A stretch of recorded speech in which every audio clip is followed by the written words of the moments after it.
Mga kamekaniko, halikaya samahan nyo ako magpalit ng cowl bushing.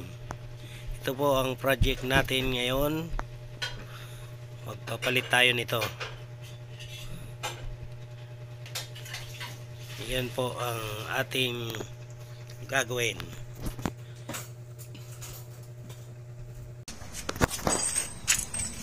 Yan. So, nakabili na po tayo. Bili na tayo ng pamalit. Ito siya. Japan po yan. Kala ito medyo i-convert pa natin to. Dahil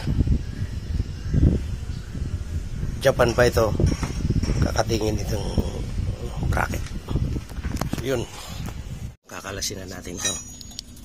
Yung tornilyo. Logan na natin to.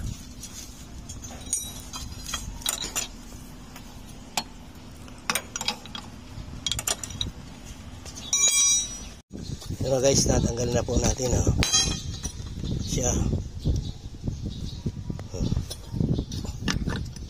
Ito na yung bago. Kakabit na natin to. Tsakan muna natin dito para umangat.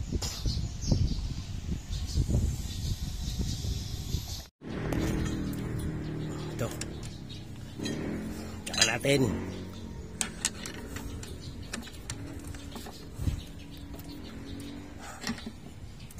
Tataas na siya. Ganyan lang po magpalit niyan. Medyo mahirap doon sa kabila. Kulang pa. Kulang pa. Kulang pa. Kulang pa.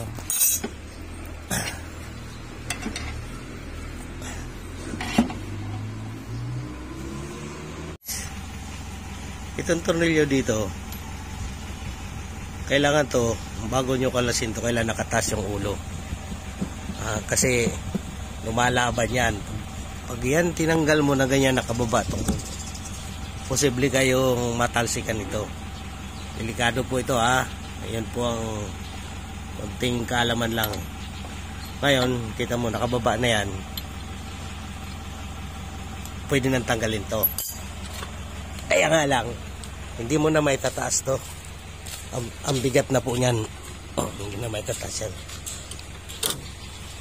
Kailangan dyan ng mga 4 na tao para magbuhat. Ito guys, nakita nyo ito. Yung adjuster pinutol nila. Ito yung original. Tingnan natin kung paano natin may lalagyan ng adjuster yan. Kailangan yan meron.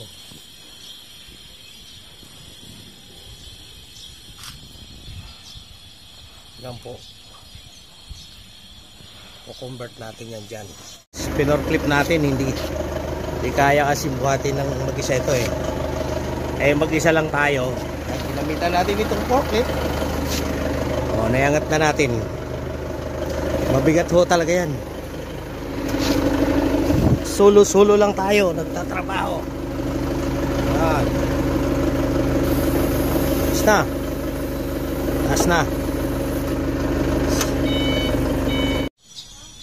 Guys, yun nalagay na po natin yung bago. Ayan. So, na-convert na po natin yan. Kakabitan natin ngayon to. Ito naman ngayon kakabit natin.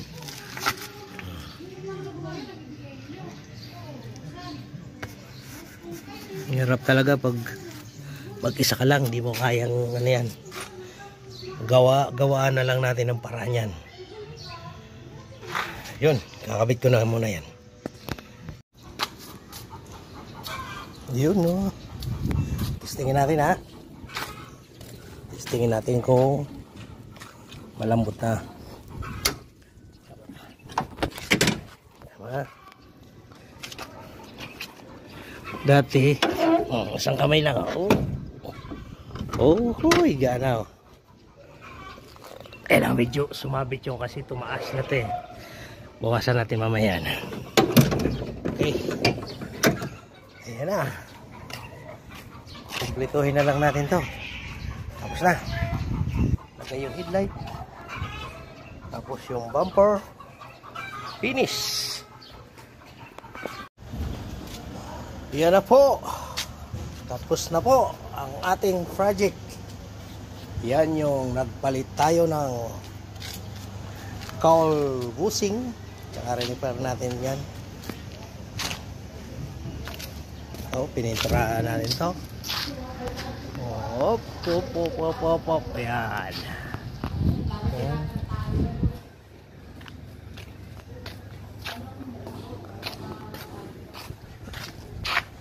Ayan.